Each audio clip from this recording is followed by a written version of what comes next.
आज हम जैन दर्शन देखने वाले हैं। अच्छा, जैन दर्शन में महत्वपूर्ण पॉइंट देखेंगे जैन दर्शन के बारे में, और उसके बाद जैन दर्शन योग के बारे में क्या कहा गया है, क्योंकि क्या धारणा बताई गई है वो हम देखेंगे। तो जैन मुनि जी 24वें तीर्थकर है महावीर स्वामी की, स्वामी वर्धमान की जो मूर्ति है इस प्रकार से है, ठीक है, छवि है वो आपके सामने है। प्रथम तीर्थकर, इसमें तीर्थकर कहा जाता है, जो दार्शनिक हुए हैं जैन दर्शन में उनको तीर्थकर कहा जाता है, जो कि प्रथम तीर्थकर हुए ऋषभदेव और 24वें तीर्थकर हुए महावीर स्वामी वर्धमान। तो 24 तक हुए हैं तीर्थकर, जो कि दार्शनिक जो है वो उनको तीर्थकर कहा जाता है। इसमें जो हम महावीर स्वामी ही की वजह से ये जो दर्शन प्रचलित में आया है सबसे ज्यादा, ठीक है। तो जन्म हुआ महावीर स्वामी का ईसा पूर्व 599 कुंडग्राम में, 599 कुंडग्राम में ईसा पूर्व। ये क्षत्रिय राजा सिद्धार्थ के महल में हुआ, यानी इनका जो पिता का नाम था सिद्धार्थ, यानी राजा के पुत्र थे महावीर। और जैसे कि हमने बौद्ध दर्शन पढ़ा, बौद्ध दर्शन में गौतम बुद्ध भी राजा के पुत्र थे। माता का नाम है त्रिशिला, महावीर जी के माता का नाम है त्रिशिला, और इनका विवाह हुआ है राजकुमार यशोदा, जैसे कि बौद्ध जी का भी विवाह हुआ था और महावीर का भी विवाह हुआ है, विवाह हुआ है। तो राजकुमार यशोदा से, राजकुमारी यशोदा से। इनके जीवन में भी दो घोषणा सामने आई है, जो कि एक सम्राट बनेगा या वैरागी। किसका माइक ऑन है क्या? तो जीवन में दो घोषणाएं हुई हैं, एक तो सम्राट बनेगा या फिर वैरागी। गृहत्याग, इन्होंने 30 वर्ष की आयु में गृहत्याग किया है, महावीर ने 30 वर्ष की आयु में गृहत्याग किया है। और 1 वर्ष 1 माह में वस्त्र धारण, उसके बाद पूर्णतः नग्न भोजन हथेली पर लेकर ग्रहण करते थे। तो 1 वर्ष और 1 माह तक ही वस्त्र धारण किया है इन्होंने, और वस्त्र उसके बाद पूर्णतः नग्न भोजन जो होता है वो हथेली पर लेते थे, ठीक है ना। और 12 वर्ष तक शरीर की उपेक्षा, यानी 12 वर्ष तक तपस्या की। केवल्य, केवल्य कहाँ पर मिला? तो जाम्भियान ग्राम उज्ज्वलिया नदी के तट पर। उपाधि है केवलिन, केवलन की उपाधि मिली है। और सब सर्वज्ञ रूप में वे जिन कहलाए, ये जो कि पूर्वागिरी इन्होंने समाधि जो ली है। पावापुरी जिला में नालंदा बिहार में इन्होंने केवल्य प्राप्त हुआ, ठीक है। पावापुरी जिला नालंदा, ठीक है। मैं यहाँ जा चुका हूँ एक्चुअली, हाँ क्या ये फिर तो अच्छा है। क्योंकि वहीं पे मेरा आसपास में है ना, तो मैं जाता रहता हूँ। हाँ सही है, ठीक है। तो ये जल मंदिर पावापुरी, पावापुरी में है, नालंदा बिहार में है, ठीक है ना। फिर से एक बार हम देखते हैं, महावीर का जन्म 599 ईसा पूर्व में हुआ था, और जन्म का स्थान है कुंडग्राम या कुंडलपुर। बचपन का नाम है वर्धमान, पिता का नाम है राजा सिद्धार्थ, और माता का नाम है त्रिशला, और पत्नी का नाम है यशोदा, महारानी यशोदा। और वंश है इनका इक्ष्वाकु, इक्ष्वाकु वंश के हैं। हमने भगवद गीता में पढ़ा है ना, पहले भगवान ने श्री कृष्ण को दिया, और श्री कृष्ण ने मनु को दिया था ज्ञान, योग का ज्ञान, और मनु ने इक्ष्वाकु को, और इक्ष्वाकु ने राजा और महर्षि को दिया, ठीक है ना। इक्ष्वाकु के वंश के हैं। इनकी जो पुत्री का नाम है प्रियदर्शना, और मोक्ष प्राप्ति इनको 527 ईसा पूर्व 72 वर्ष की आयु में मिली। और मोक्ष प्राप्ति का स्थान जो है वो पावापुरी जिला नालंदा बिहार में। और भगवान महावीर ने जियो और जीने दो का संदेश दिया था।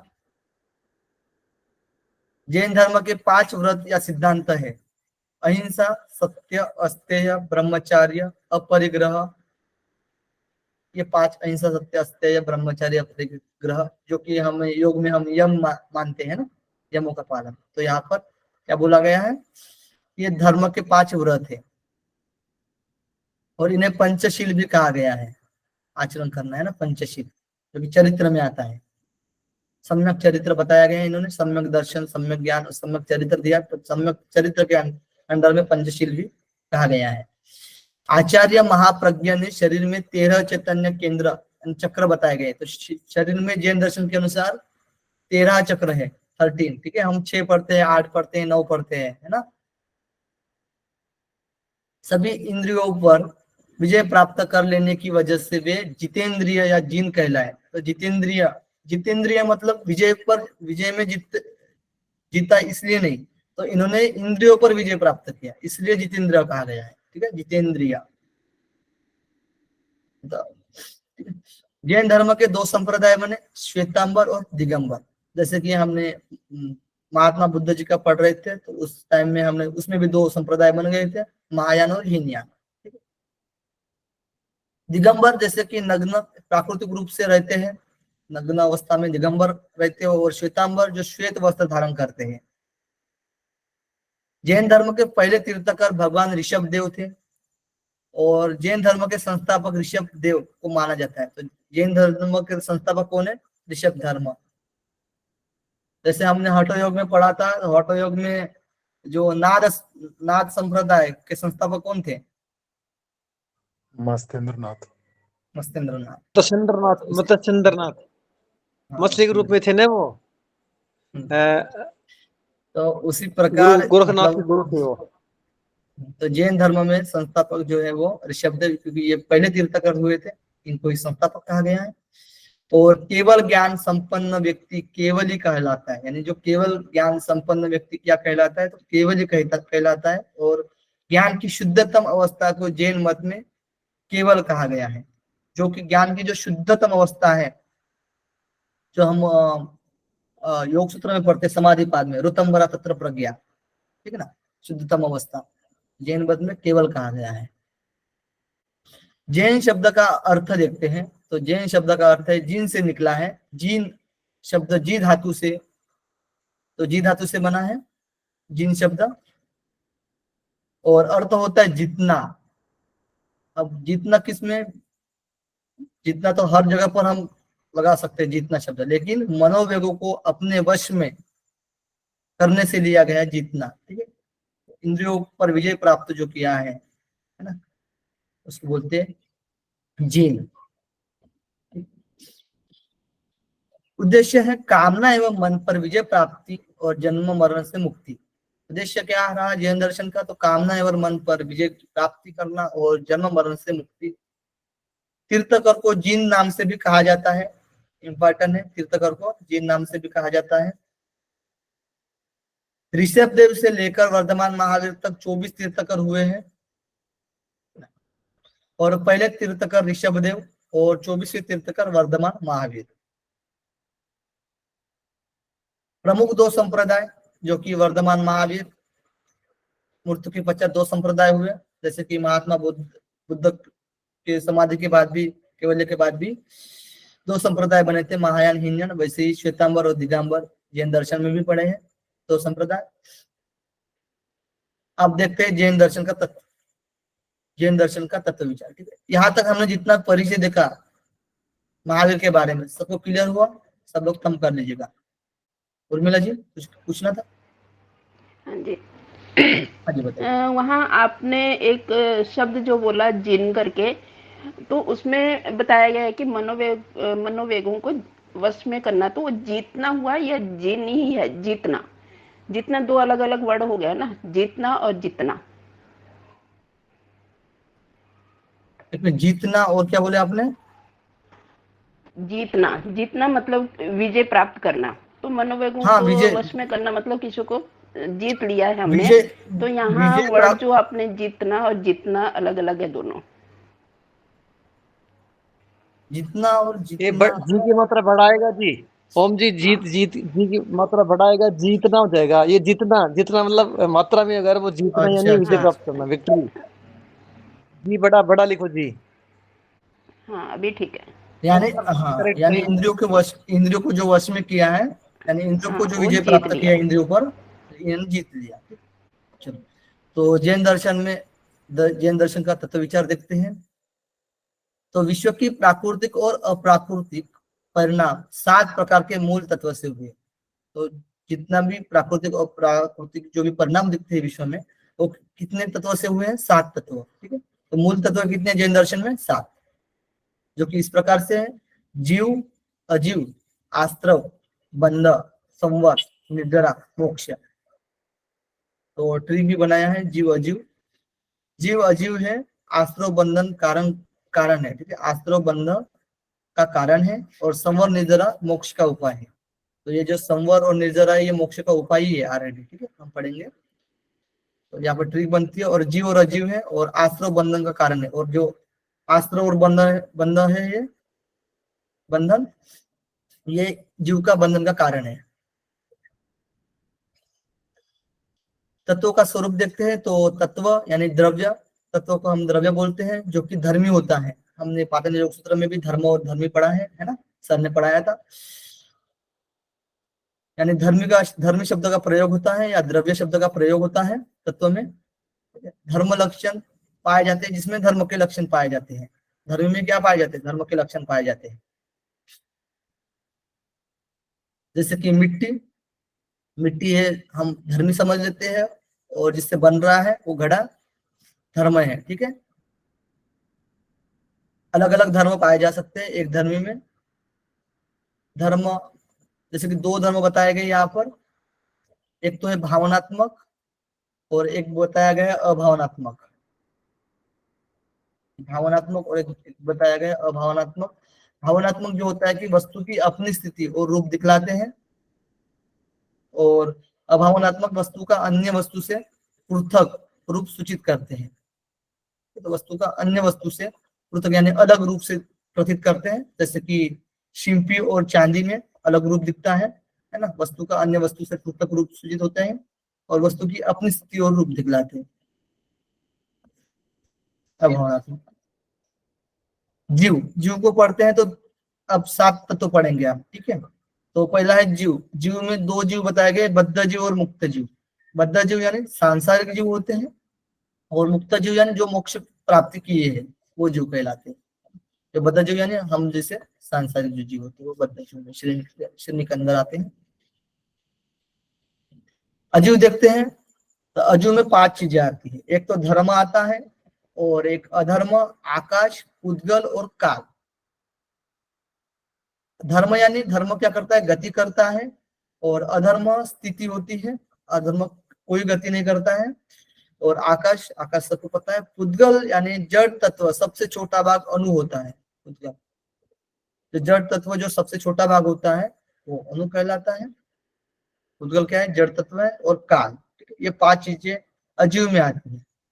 जीव में एक तो बद्ध जीव और एक मुक्त जीव। आस्त्रव, अब ये आस्त्रव बंध तत्व, ये बंधन का कारण है। आस्त्रव तत्व यानी कर्म पुद्गलों के योग के द्वारा जीव के शरीर में प्रवेश करते हैं। तो पुद्गलों के योग के द्वारा जो जड़ पदार्थ है, उनके द्वारा ये जो कर्म है वो जीव के शरीर में प्रवेश करते हैं, और जीव के बंधन का कारण बनते हैं। आस्त्रव, ठीक है। जीव, अजीव, आस्त्रव, बंध तत्व। बंध तत्व ये क्या है? जीव का बंधन है, और दूषित मनोभाव ही बंधन का मूल कारण है। तो दूषित मनोभाव बंधन का क्या है? मूल कारण है। जैसे अविद्या है ना, हम योग दर्शन में पढ़ते हैं। संवर, ये संवर और आश्रव जो रहेगा वो बंधों को हटाएगा। ठीक है, तो संवर ये क्या है? आश्रव तथा बंध को जो रोकता है। सॉरी, आश्रव ये बंधन ही है। निर्जरा, संवर और निर्जरा जो है होता है, मोक्ष का कारण होता है। तो जो आश्रव तथा बंध है उनको रोकता है, यानी जो ऊपर हमने देखा था आश्रव और बंध, इनको रोकता है। कर्म जो होते हैं हमारे शरीर में प्रवेश होते हैं, उनको रोकने का काम कौन करता है? संवर करता है। और कर्म में प्रवेश देखिए, कर्म में प्रवेश को रोकने के लिए निम्न उपाय भी बताए गए हैं, जो कि पंचव्रत बताया गया है। पंचव्रत में अहिंसा, सत्य, अस्तेय, ब्रह्मचर्य और अपरिग्रह, ये 5 चीजें आएंगे, जो कि संवर में आता है, जो कि आश्रव और बंध तत्वों को रोकने का काम करता है। यानी कर्म जो होते हैं वो शरीर में हमारे प्रवेश नहीं करते। निर्जरा को पढ़ते हैं 6वें नंबर पर। 6वां जो तत्व है निर्जरा तत्व है। जो कि पुद्गलों के नाश की प्रक्रिया है। जो जड़ तत्व है, जो कर्म है ना, उनकी नाश की प्रक्रिया कौन है? निर्जरा है। और नवीन कर्म पुद्गल का प्रवेश रोकना, जो कुछ नवीन कर्म आने वाले हैं, जो आने वाले हैं, है ना, उसको रोकने का काम करता है। जो हम क्या बोलते हैं, हेयम दुखम अनागतम योग दर्शन में, है ना, उसको रोकने का काम करता है निर्जरा। पिछले कर्म पुद्गल का नाश करते हैं, जो कि पिछले भी कर्म जो होते हैं उसका नाश कौन करता है? निर्जरा करता है। और निर्जरा प्राप्त जीव शरीर में ही स्थित आत्मा का दर्शन भी करता है, जो निर्जरा प्राप्त करता है। मोक्ष तत्व पढ़ेंगे तो पुद्गल से वियोग ही मोक्ष है। इसमें भी दो मोक्ष बताया गया है, ठीक है ना। तो पुद्गल से वियोग यानी जो कर्म संस्कार है, जो जड़ तत्व हमारे शरीर में है ना, जो जड़ है, उससे अलग ही होना क्या होता है? जैसे कि हमने स्टार्टिंग में जो जीव में मुक्त जीव, बद्ध जीव और मुक्त जीव देखा था, ठीक है। तो बद्ध जो जीव है उससे अलग होना ही मोक्ष है, ठीक है, मुक्त होना। दो प्रकार का भी मोक्ष बताया गया है। भाव मोक्ष होता है एक, और एक होता है द्रव्य मोक्ष, ठीक है। तो भाव मोक्ष में राग द्वेष आदि का नाश होता है और निर्जरा द्वारा आस्त्रव का भी नाश किया जाता है। आस्त्रव यानी जो कि हमारे शरीर में कर्म प्रवेश हुए हैं पुद्गलों के द्वारा, ठीक है, वो आस्त्रव कहलाता है। तो राग और द्वेष आदि का नाश और निर्जरा द्वारा आस्त्रव का भी नाश होता है। इसमें 4 घातीय कर्मों का नाश भी बताया गया है, यानी जो 4 प्रकार के घातीय कर्म आते हैं। एक तो जैन दर्शन में 8 प्रकार के कर्म बताए गए, इनसे ही अलग होना, ठीक है, अरहत या फिर मोक्ष कहलाता है। 4 घातीय कर्मों का नाश। तो ज्ञानावर्णीय, दर्शनावर्णीय, मोहनीय और अंतराय। ज्ञान वाला, दर्शन करने वाला, मोहनीय, ठीक है, और अंतराय, ये जो है वो 4 घातीय कर्मों का नाश ये भाव मोक्ष में होता है। जैसे हमने संप्रज्ञा समाधि और असंप्रज्ञा समाधि पढ़ा है, ठीक है। तो संप्रज्ञा समाधि ये भाव मोक्ष समझने के लिए, और असंप्रज्ञा समाधि ये द्रव्य मोक्ष। कनेक्ट करते जाइएगा। तो 4 अघातीय कर्म का नाश, जो कि घात करने वाले नहीं है ना, और वो घात करने वाले थे। ज्ञान, ये दर्शन करना, मोहन करना, अंतराय करना, ये घात करने वाले होते ना। और ये अघातीय कर्म, यानी जैसे कि आय, अपनी आय थोड़ी अघाती, हमारा थोड़ी घात करने वाली होती है। हमारा जो नाम होता है वो थोड़ी नाम तो बुलाने के लिए, गोत्र और वेदनीय, ठीक है, ये जो होता है वो अघातीय कर्म होते हैं, इनका भी नाश हो जाता है। मतलब कोई अब नाम, गोत्र, आय कुछ नहीं रहा, सब मिट गया द्रव्य मोक्ष में। ये समझ में आए 7 तत्व? पता है, किसी को डाउट हो तो पूछ सकते हैं। जीव, अजीव, आस्त्र, बंध, संवर। हाँ, कोई कुछ बोल रहा है तो बोल दीजिए। आस्त्र, बंध, संवर, निर्जरा, मोक्ष, ये याद रख लीजिए। सर ये भावात्मक शब्द या भावनात्मक है? आपने बोला था भावनात्मक, लिखा है भावात्मक, इसमें फर्क है। बोलने में आपका भावनात्मक था, लिखा हुआ भावात्मक है। देखो, आपने बोलने में भावनात्मक बोला था, लिखा भावात, भावमिस भाव, भावना भाव में फर्क ये होता है। वही तो होता है ना भाव, जी, भावात्मक, भावनात्मक, एक ही तो चीज होती है। ऐसा सही है क्या भावात्मक? Is it related to emotion? भावना न आएगा बीच में, भावनात्मक। चीज तो एक ही, न आएगा वो ठीक है। हाँ, भावनात्मक होता है। अनेकांतवाद, अब बात पढ़ते हैं इनके, किस पर ज्यादा फोकस दिया है। अनेकांतवाद ये इंपॉर्टेंट है हमारे एग्जाम के लिए। प्रमुख सिद्धांत एकात्मवाद का विरोधी सिद्धांत है, यानी जो एक मानता है उसका विरोधी सिद्धांत है अनेकांतवाद। यानी कार्य अनेक दृष्टि से संभव है, एक ही दृष्टि से नहीं, अनेक दृष्टि से भी कार्य संभव हो सकते हैं। हमें मुंबई जाना है या फिर नागपुर जाना है तो अलग अलग मार्ग हो सकते हैं, जाना तो एक ही जगह पर है ना। अब मोक्ष प्राप्त करना है तो अलग अलग साधन बताए गए, भक्ति योग, मंत्र योग, लय योग, हठ योग, है ना। कहीं से भी हम मोक्ष प्राप्त कर सकते हैं, अनेक दृष्टि है, एक ही पर हम टिके नहीं रह सकते हैं, अलग अलग अलग दृष्टि पर। द्रव्य अनंत धर्मात्मक है, जो द्रव्य होते हैं वो अनंत धर्मात्मक होते हैं, उनके अलग अलग धर्म होते हैं, है ना। एक ही वस्तु के अनेक सारे धर्म हो सकते हैं। प्रत्येक पदार्थ सत्य और असत्य, नित्य और अनित्य होता है। द्रव्य के प्रमुख 2 धर्म, यहाँ पर भी अब धर्म बोले थे ना उर्मिला जी, यहाँ पर और अच्छे से क्लियर हो जाएगा, है ना। हाँ जी। तो नित्य धर्म अर्थात गुण, जब भी हम भावात्मक और अभावात्मक देखा था, ठीक है। नित्य धर्म, नित्य धर्म अर्थात गुण, जो कि स्वर्ण का रंग गुण की दृष्टि से द्रव्य नित्य है, यानी ये जो स्वर्ण का जो रंग होता है वो गुण की दृष्टि से तो द्रव्य नित्य है, जो स्वर्ण है वो, ठीक है। अनित्य धर्म अर्थात पर्याय, स्वर्ण का आकार पर्याय की दृष्टि से अनित्य है, यानी छोटा हो सकता है, बड़ा हो सकता है, कुछ भी हो सकता है ना, स्वर्ण का आकार कैसे भी हो सकता है, इसलिए वो पर्याय की दृष्टि से अनित्य है। और रंग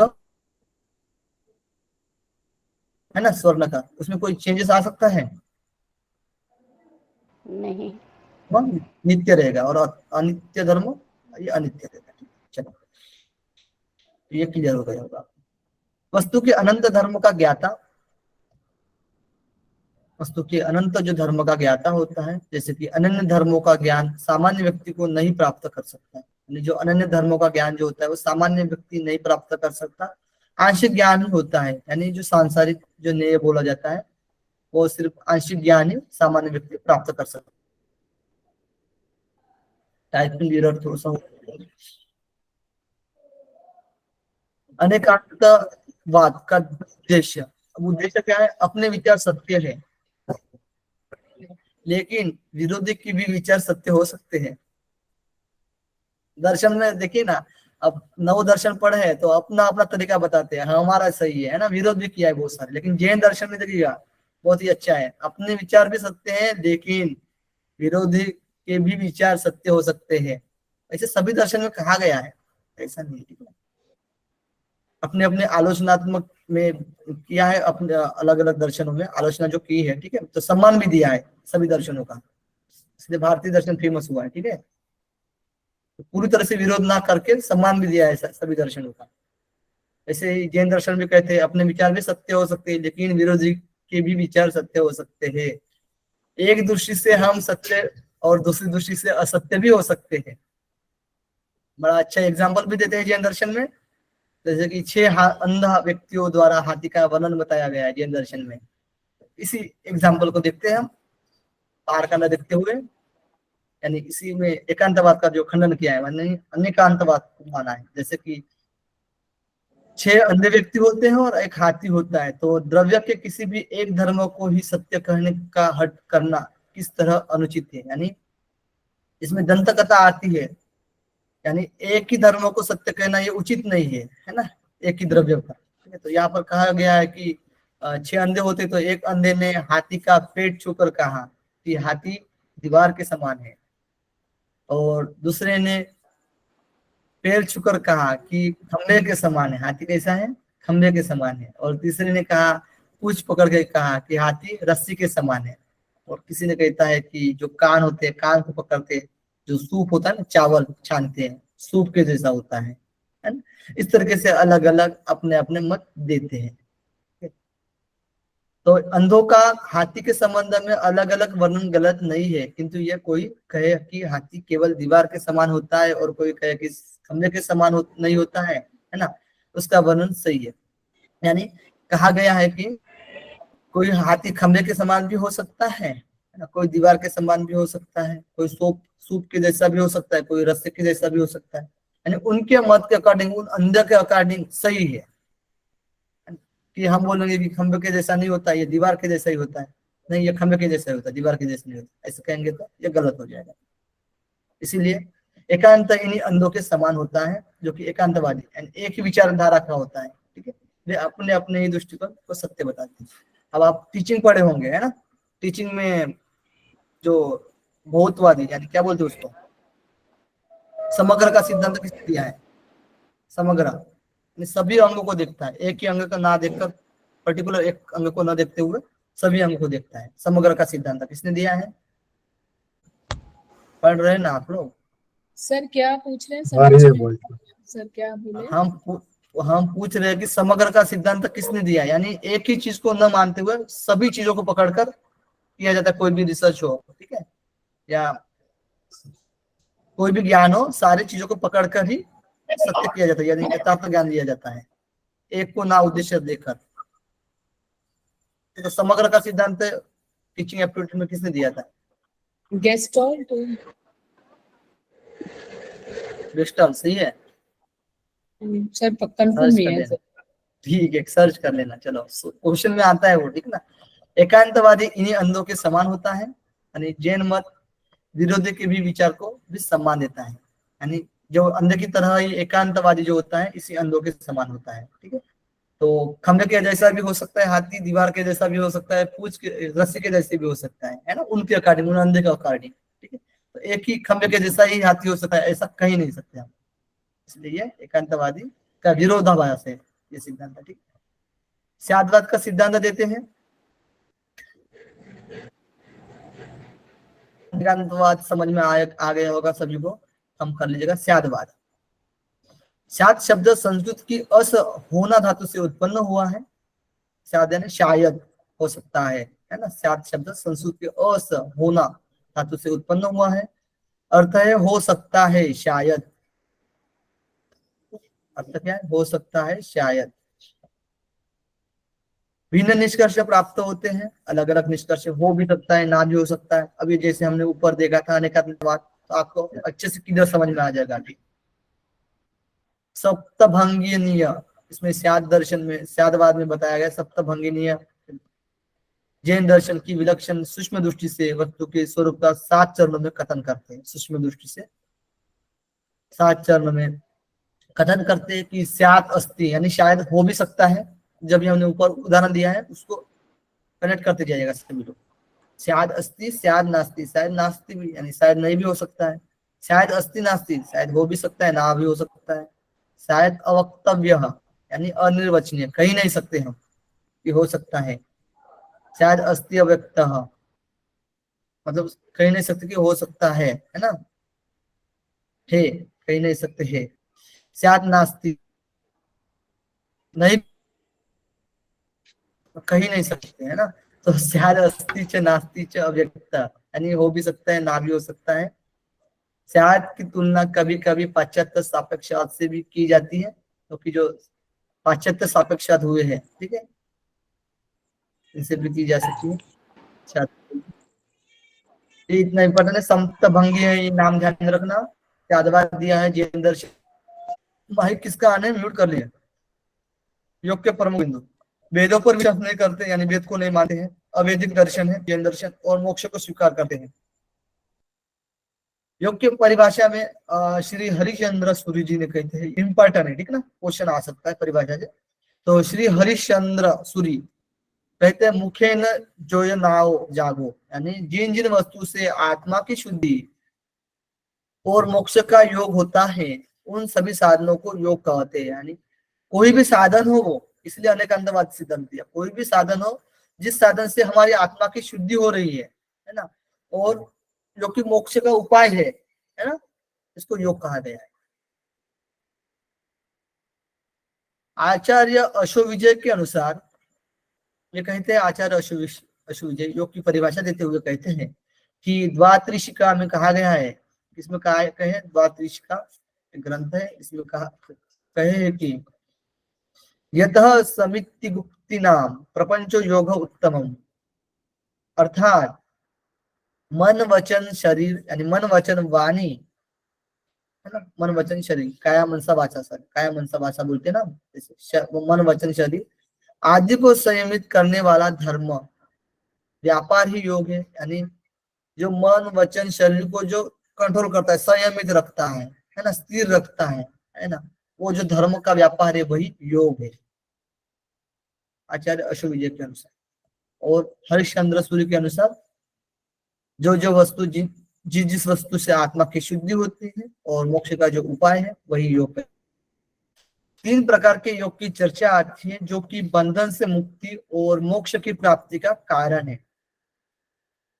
तो बंधन से मुक्त होना और मोक्ष प्राप्ति के लिए 3 उपाय बताए गए योग में, है ना, जैन दर्शन में, योग के बारे में, कि सम्यक दर्शन, सम्यक ज्ञान और सम्यक चरित्र। ये सीक्वेंस से आपको याद होना चाहिए, क्वेश्चन में आता है। पहले दर्शन, फिर ज्ञान, फिर सम्यक चरित्र से मोक्ष की प्राप्ति होती है, ठीक है। सम्यक दर्शन में यथार्थ ज्ञान, जो कैसा ज्ञान है, जो कि जैन धर्मों के उपदेशों के प्रति श्रद्धा रखना। तो उसमें भी यथार्थ ढूंढना है, हमें सोचना है, समझना है, और जैन दर्शन को अच्छे से हम पढ़ेंगे, सोचेंगे, समझेंगे, तभी हम उन पर विश्वास करेंगे, अन्यथा ऐसे ही बस विश्वास नहीं करना है। ये भी कहा गया जैन दर्शन में। यथार्थ ज्ञान यानी सम्यक दर्शन। सम्यक ज्ञान, सम्यक ज्ञान,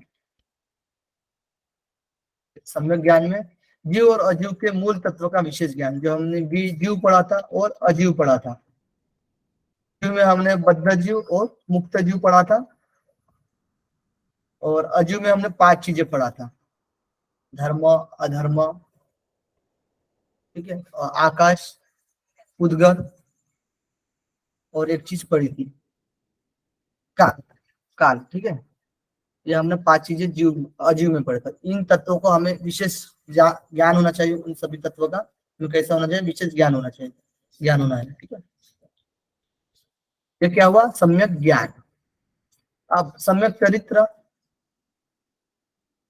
अहितकर कार्य से विरत और हितकर कार्यों में प्रवृत्त होना, यानी जो अहितकर कार्य, जो अच्छे कार्य नहीं है, उनसे हमें दूर होना है ना, और जो अच्छे कार्य, हितकर कार्य है ना, उसमें हमें प्रवृत्त होना है, उसमें हमें प्रवृत्ति दिखानी है। ये है सम्यक चारित्र। चरित्र अर्थात आचरण कैसा होता है, इस पर पंचमहावर्त के अंतर्गत प्रकाश डाला, यानी पंचमहावर्त बताया गया है। यही चीज सर है। इसमें बस अजीव ही आएगा ना, अजीव सम्यक ज्ञान में बस अजीव ही आएगा ना? नहीं, दोनों चीजें आ कि जाएगी जीव ना, भी, जीव और अजीव, वो जीव और जीव अजीव दोनों, हट गया है। दोनों दोनों दोनों, ठीक है, धन्यवाद। दोनों चीज आ जाएगी। और इनको त्रिरत्न भी बोलते हैं जैनिज्म में। हाँ, त्रिरत्न, बिल्कुल, हमने यहाँ पर नोट भी किया है, ठीक है। देखो, त्रिरत्न, मोक्ष प्राप्ति का साधन है त्रिरत्न। सब क्लियर दिख रहा है ना, अब क्लियर दिख रहा है। तो त्रिरत्न एवं पंचमहाव्रत ये मोक्ष के लिए बताए गए। त्रिरत्न, सम्यक दर्शन, सम्यक ज्ञान और सम्यक। तो सम्यक दर्शन में उपदेश तो मणिभद्र कह रहे हैं कि न मेरा महावीर के प्रति कोई पक्षपात है और न कपिल या अन्य दार्शनिकों के प्रति द्वेष है। मैं युक्ति संगत वचन को ही मानता हूँ, वह चाहे जिस किसी का हो। यानी युक्ति संगत, यानी जो अच्छा है, जो यथार्थ ज्ञान है ना, सही में आपको विश्वास बैठ रहा है उस पर, तो उसी को मानना चाहिए, वो कोई भी हो दर्शन। जैनों का मत है। सम्यक दर्शन ये पहला स्थान बताया गया है जैन दर्शन में, ठीक है। और सम्यक ज्ञान दूसरा स्थान है, और सम्यक चारित्र ये तीसरा स्थान है। जैसे कि शासन राजनीति पर आधारित होता है, वैसे ही मोक्ष का प्राथमिक कारण क्या है, सम्यक, बताइए। ज्ञान। सम्यक पहला दर्शन, हाँ, दर्शन, सम्यक सम्यक दर्शन, दर्शन। सम्यक दर्शन, ठीक है। शासन राजनीति पर आधारित है, वैसे ही मोक्ष का प्राथमिक कारण क्या है, सम्यक दर्शन है। दर्शन। और सम्यक ज्ञान, जो कि जीव और अजीव तत्व की वास्तविक प्रकृति का ज्ञान होना, ये सम्यक ज्ञान हुआ। और सम्यक चरित्र, जैसे जैसे हमने ऊपर बताया था कि अहितकर कार्यों से विरत और हितकर कार्यों में प्रवृत्त होना, यही सम्यक चारित्र है। इसमें पंचमहाव्रत आते हैं, जो कि इस प्रकार से है: अहिंसा, सत्य, अस्तेय, ब्रह्मचार्य, अपरिग्रह। हाँ, जीव और अजीव का सम्यक ज्ञान, गुड श्वेता जी, ठीक। तो ये पंचमहाव्रत है, ये इंपॉर्टेंट है, जो हमारे यम से रिलेटेड है।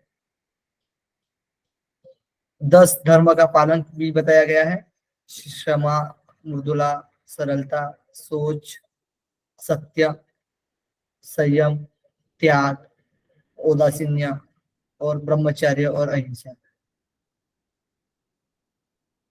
इस प्रकार से 10 धर्म भी बताए गए हैं। क्या है धर्म में? क्षमा, मृदुला, सरलता, सोच, सत्य, संयम, त्याग, औदासीन्य, ब्रह्मचर्य, अहिंसा, ध्यान के 4 भेद, ये इंपॉर्टेंट है। आर्त, रौद्र, धम्य, शुक्ल, ये नोट कर लीजिएगा। आर्त तमोगुण होता है, रौद्र में भी तमोगुण होता है, धम्य और शुक्ल ये योग हेतु होता है, अत्यंत परिशुद्ध और मोक्ष का साधन शुक्ल। धम्य और शुक्ल ये योग हेतु होता है, और आर्त और रौद्र ये तमोगुण। ये ध्यान के 4 भेद बताए गए हैं, ये इंपॉर्टेंट है, नोट कर लीजिएगा, इंपॉर्टेंट है। प्रेक्ष्य ध्यान भी दिया है इन्होंने, प्रेक्ष्य ध्यान पद्धति। प्रेक्ष्य शब्द ईश धातु से बना है, जिसका अर्थ होता है देखना, गहराई से उतर कर देखना, ठीक है। प्रेक्ष्य शब्द ईश धातु से उत्पन्न हुआ है, जिसका अर्थ होता है देखना, यानी गहराई में उतर कर देखना। प्रेक्ष्य ध्यान के मुख्य अंग बताए गए हैं, यहाँ से क्वेश्चन पूछा जा सकता है यूनिट नंबर 10 में ना, यूनिट नंबर 10 से भी, या फिर यहाँ से भी पूछा जा सकता है। यूनिट नंबर 10 में भी ये है, ठीक है ना। कायोत्सर्ग, अंतरयात्रा, श्वास प्रेक्षा, शरीर प्रेक्षा, चैतन्य केंद्र प्रेक्षा, लेशा ध्यान, रंगों का ध्यान होता है, भावना और अनुप्रेक्षा। इस प्रकार से प्रेक्षा ध्यान के मुख्य अंग बताए गए हैं। और प्रेक्षा ध्यान के सहायक अंग भी है, आसन, प्राणायाम, मुद्रा और ध्यान, ध्वनि। और प्रेक्षा ध्यान के विशिष्ट अंग भी है, वर्तमान क्षण की प्रेक्षा, विचार प्रेक्षा और अनिमेक्ष प्रेक्षा। इस प्रकार प्रेक्षा ध्यान में भी बताया गया है। चित्त की 4 अवस्था भी बताई गई है आपको, ठीक है, जैसे कि अपने यहाँ पर भी बताया गया, योग दर्शन में भी बताया गया है। तो चित्त की 4 अवस्था, विक्षिप्त, यातायात, सलिष्ट और सुलीन, इस प्रकार से बताया गया है। विक्षिप्त, यातायात, सुलिष्ट और सुलीन। आचार्य हरिभद्र सूरी ने योग की 8 दृष्टियां भी बताई गई है।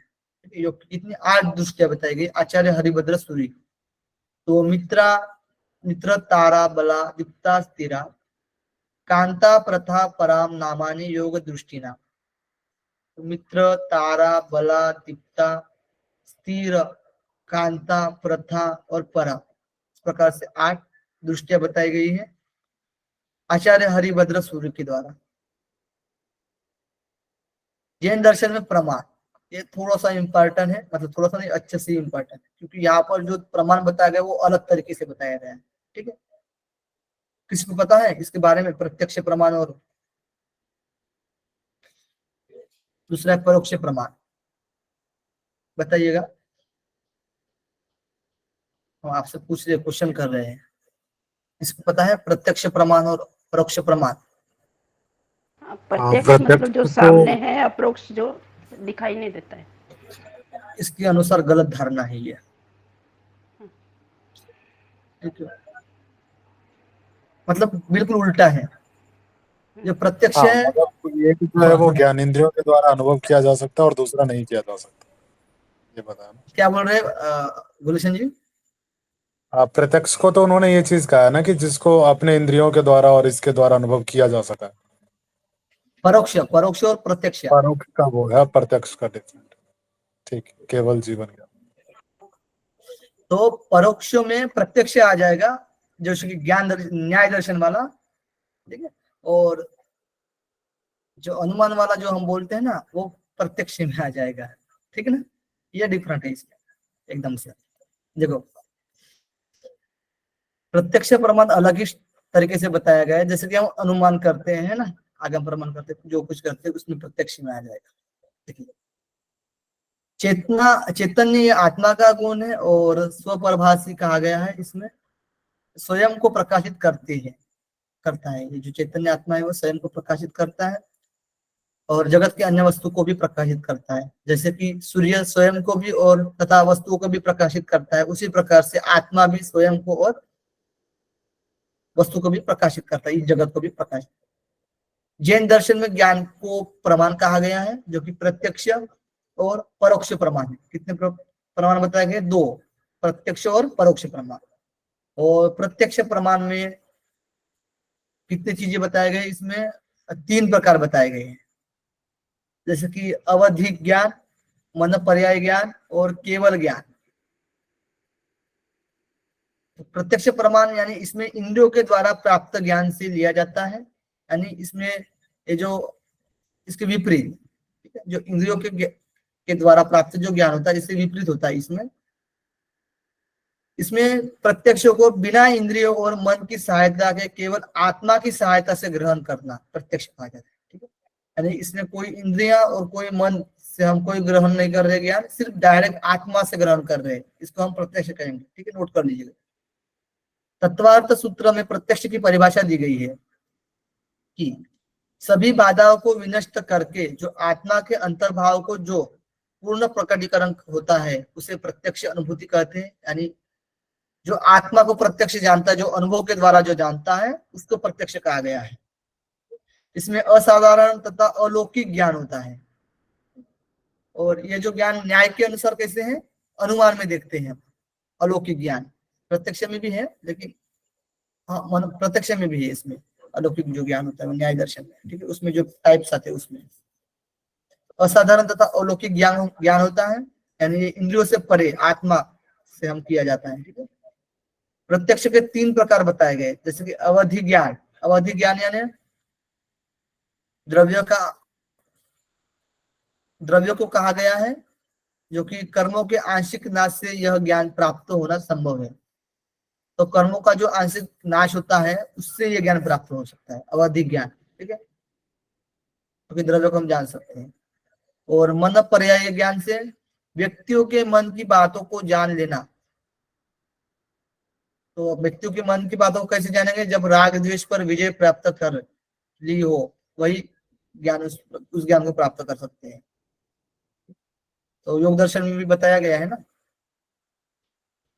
व्यक्तियों के मन की बात भी जान सकते हैं।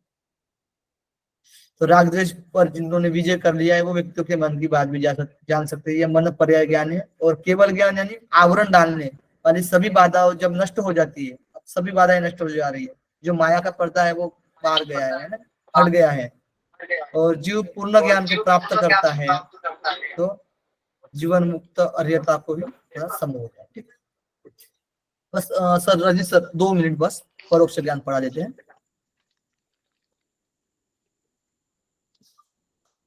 यानी अर्हतों को ही होना संभव होता है, यानी जो जीवन तो केवल ज्ञान जो होता है, लास्ट वाला जो तीसरा पॉइंट होता है ना, तो जीवन मुक्तों को भी प्राप्त हो सकता है। जो जीवन मुक्त की अवस्था में आते हैं उनको प्राप्त हो सकता है। परोक्ष प्रमाण।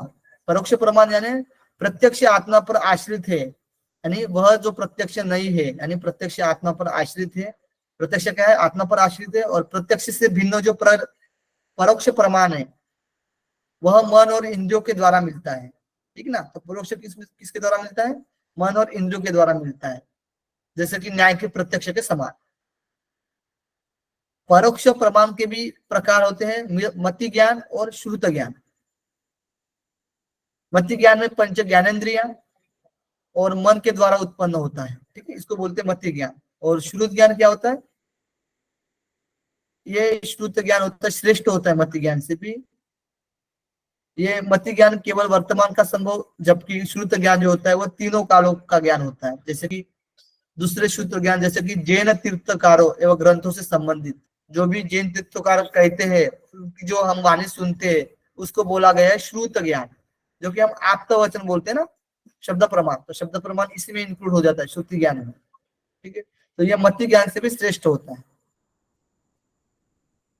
आगे कल पढ़ लेंगे, वैसे थोड़ा सा है लेकिन वैसे क्लियर हो जाएगा, 5 मिनट में हो जाएगा सर। 5 मिनट हम लेंगे सर। आप कर लो सर। हाँ ठीक है, धन्यवाद। ठीक है, तो प्रत्यक्ष और परोक्ष प्रमाण क्लियर हो गया। अब मोक्ष प्राप्त करने के लिए 12 अनुप्रेक्ष्य से युक्त रहना आवश्यक है।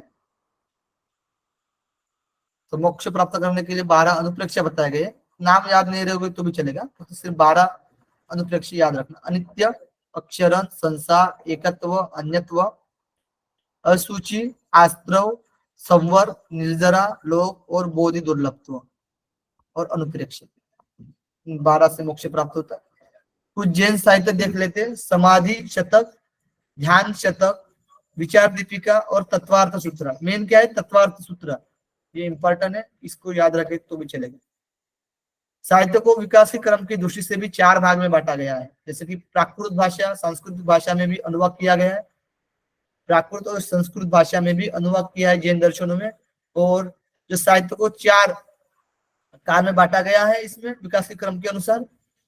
आगम काल, गंधर्वों ने ग्रंथ के रूप में वर्णन किया है आगम काल को, जो कि श्वेतांबर 45 आगम बताए गए हैं श्वेतांबर के, और प्रमुख ग्रंथ है तत्वार्थ सूत्र, ये आगम काल में आता है। तो प्रमुख ग्रंथ तत्वार्थ सूत्र ये श्वेतांबर का है, ठीक है। श्वेतांबर 45 आगम बताए गए हैं। अनेकांत स्थापन काल, सिद्धसेन और समंतभद्र ने सप्तभंगी और स्यादवाद के सिद्धांत दिया है अनेकांत स्थापन काल में।